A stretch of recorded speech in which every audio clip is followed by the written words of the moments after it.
வணக்கம். தமிழ்த்தாய் வாழ்த்து இன்னைக்கு இருக்கிற அரசியல் சூழ்நிலையில் ரொம்ப அதிகமாக விவாதிக்கப்படுற ஒரு விஷயமா இருக்கிறது இந்த தமிழ்த்தாய் வாழ்த்து. இதில் இருக்க அரசியலை விட இதோட வரலாறு ரொம்ப சுவாரஸ்யமானதாக இருக்குது. இந்த வீடியோவில் அதை பற்றி நம்ம தெரிஞ்சுக்கலாம்.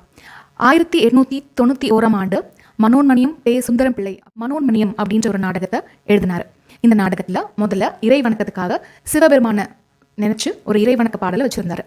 இரண்டாவதாக தமிழை தெய்வமாக பாவிக்கிற வகையில் தமிழுக்காக ஒரு பாடலை எழுதினார். அந்த பாடல் தான் இன்னைக்கு நம்ம தமிழ்த்தாய் வாழ்த்தா நீராடும் கடலுடுத்த அப்படின்னு ஆரம்பிக்கிற பாடலை நம்ம இன்னைக்கு வரைக்கும் தமிழ்த்தாய் வாழ்த்தா பாடிக்கிட்டு இருக்கோம்.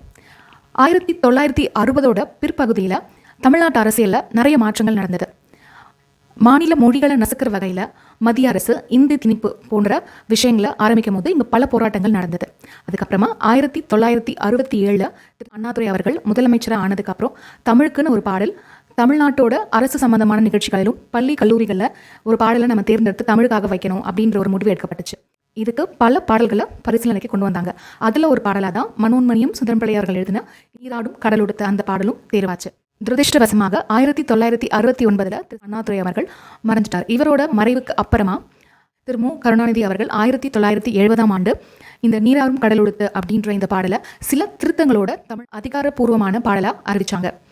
இதில் அவர் திருத்தின ஒரு முக்கியமான வரி என்னது அப்படின்னா, ஆரியம் போல தமிழ் உலக வழக்கழிந்து சிதையவில்லை அப்படின்ற வரிகளை நீக்கிட்டு இன்னைக்கு நம்ம பாடிக்கிட்டு இருக்க தமிழ்த்தாய் வாழ்த்து பாடலை அதிகாரப்பூர்வமாக அறிவிச்சாங்க.